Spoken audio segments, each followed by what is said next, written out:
ফল গাছের বংশবিস্তারে গ্রাফটিং বা জোড় কলম পদ্ধতি বহুলভাবে ব্যবহার করা হয়। এ পদ্ধতিতে জংলি জাতের স্টক চারার সাথে উন্নত জাতের ডগা বা সায়ন জোড়া দিয়ে এ কলম করা হয়।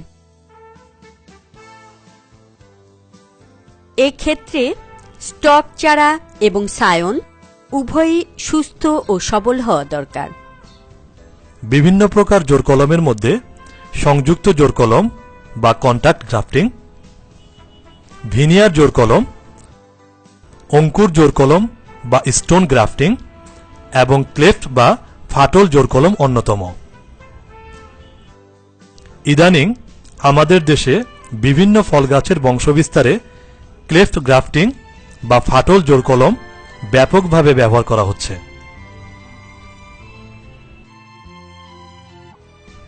স্টক চারার উপর ফাটল সৃষ্টি করে তার উপর উন্নত মানের সায়ন জোড়া লাগিয়ে যে কলম করা হয় তাকে ক্লেফট গ্রাফটিং বলে। গ্রাফটিংয়ের জন্য প্রয়োজনীয় উপকরণ ও যন্ত্রপাতিগুলো হল সিকেচার, গ্রাফটিং নাইফ বা চাকু, পলিথিন ফিতা, পলিথিন ক্যাপ, সুতলি, স্টক চারা বা আদি জোড় এবং উন্নত জাতের সায়ন বা উপজোড়। আম, সফেদা, কুল, পেয়ারা, জলপাই, কামরাঙা, লেবু, বাতাবি লেবু, আমলকি, লটকন সহ অন্যান্য অনেক ফলের বংশবিস্তারে ক্লেফট গ্রাফটিং পদ্ধতি আজকাল বেশ জনপ্রিয় হয়ে উঠছে। আমাদের দেশে এপ্রিল থেকে আগস্ট মাস পর্যন্ত ক্লেফট গ্রাফটিং করার উপযুক্ত সময়। তবে বিশেষ ব্যবস্থা গ্রহণ করে বা কোনো কোনো ফলের ক্ষেত্রে এ সময়ের কিছুটা তারতম্য হতে পারে।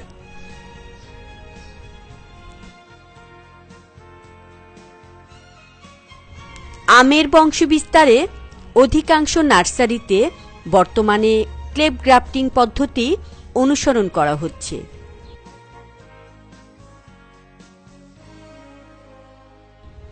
এ পদ্ধতিতে 9 থেকে 12 মাস বয়সের আমের চারা আদিজোড় বা স্টক গাছ হিসাবে ব্যবহার করা হয়। তবে 2 থেকে 2.5 মাস বয়সের চারাতেও ক্লেফট গ্রাফটিং করা যায়। নির্বাচিত সায়নের রং সবুজ থেকে গাঢ় সবুজ হবে, যার ডগায় একটি সুপ্ত কুঁড়ি থাকতে হবে।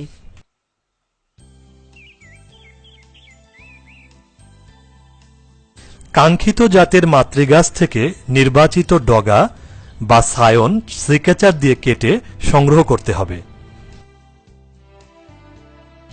তারপর সংগৃহীত সায়ন থেকে বোটা সহ পাতা কেটে ফেলে দেরি না করে স্টক চারার সাথে জোড়া লাগালে অধিক সাফল্য পাওয়া যায়।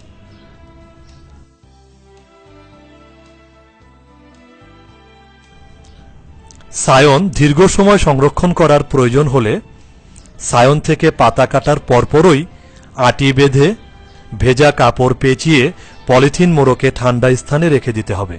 এভাবে সায়ন 4 থেকে 5 দিন পর্যন্ত সংরক্ষণ করা যায়। অধিক সাফল্য পেতে হলে আমের সায়ন মাতৃ গাছে থাকা অবস্থায় পাতা ছেঁটে ফেলা হয়। একে ডিফোলিয়েশন বলে। 8 থেকে 10 দিন আগে ডিফোলিয়েশন করা সায়ন দ্বারা কলম করা হলে সফলতার হার বেড়ে যায়। আমের স্টক চারার গোড়ার সাধারণত 8 থেকে 10 ইঞ্চি উপর ক্লেফট গ্রাফটিং করা হয়।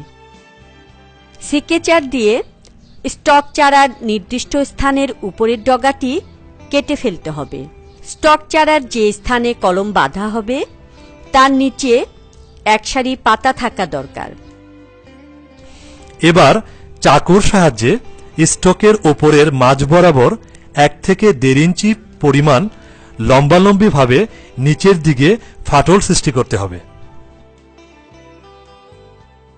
নির্বাচিত সায়নটির গোড়ার দিকে দুই পার্শ্বের 1 থেকে 1.5 ইঞ্চি পরিমাণ তেরছাভাবে কেটে শাবল আকৃতি বা গোজের মতো তৈরি করতে হবে।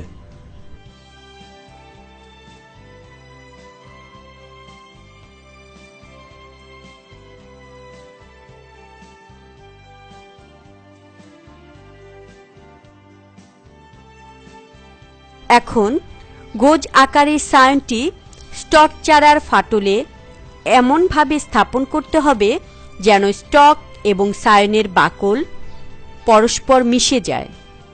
সায়ন ও স্টক চারা অসম আকারের হলে সায়নটি স্টকের যে কোনো এক পার্শ্বের বাকলের সাথে অবশ্যই মিশিয়ে স্থাপন করতে হবে। এবার পলিথিন ফিতা দিয়ে জোড়া স্থানটি নিচ থেকে ওপরে পেঁচিয়ে বাঁধতে হবে যেন জোড়ার ভিতরে কোনো ফাঁক না থাকে।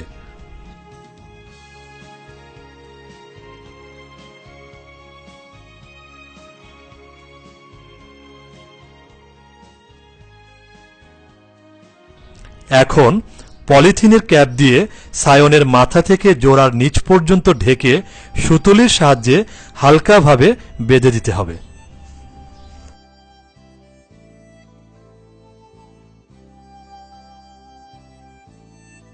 জোড়াটি সফল হলে 20 থেকে 25 দিনের মধ্যে সায়নের মাথায় নতুন কুঁড়ি বিকশিত হবে।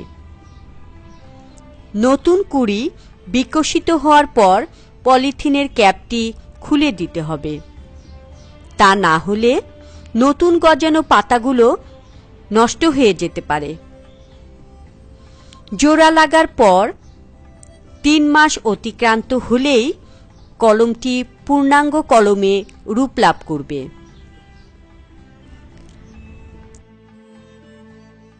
স্টক চারা হতে গজানো কুশিগুলো ভেঙে দিতে হবে, তা না হলে জোড়াটি দুর্বল হবে, সফলতার হার কমে যাবে, এমনকি কলমটি মারাও যেতে পারে।